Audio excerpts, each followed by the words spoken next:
ગાંધીના કલાકોમાં ગરફોડ ચોરીનો ભેદ ઉકેલી ગરફોડ ચોરીના આરોપીને ઝડપી પાડતી અઠવા લાઇન્સ પોલીસ સુરત શહેર અઠવા પોલીસ સ્ટેશનના police inspector Shri I M. Khuddar સાહેબ તથા second police inspector Shri R R. Makwana સાહેબનાઓની સૂચના અને માર્ગદર્શન હેઠળ અઠવા લાઇન્સ પોલીસ સ્ટેશન ખાતે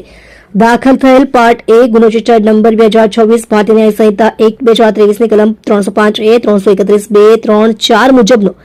ગરફોડનો અનડિટેક્ટેડ ગુનો શોધી કાઢવા સારું surveillance police sub inspector A R. Mahida તથા સર્વેલન્સ સ્ટાફના પોલીસ માણસો પોલીસ કોન્સ્ટેબલ સુરેન્દ્ર શાલિકરામ તથા પોલીસ કોન્સ્ટેબલ વિવેક કુંજબિહારીની સાથે પોલીસ સ્ટેશન વિસ્તારમાં પેટ્રોલિંગમાં હતા દરમિયાન પોલીસ કોન્સ્ટેબલ સુરેન્દ્ર શાલિકરામ તથા પોલીસ કોન્સ્ટેબલ વિવેક કુંજબિહારીનાઓને સંયુક્ત બાતમી હકીકત મળેલ કે ઉપરોક્ત ગરફોડનો ગુનાનો આરોપી મોહમ્મદ ઇરફાન ઉર્ફે ડેપો સદર ગુનાના કામે ચોરી કરેલ મુદ્દામાલ વેચવા સારું નાનપુરા ડક્કા ઓવારા તાપી કિનારે ભૂત બંગલા પાસે આવનાર છે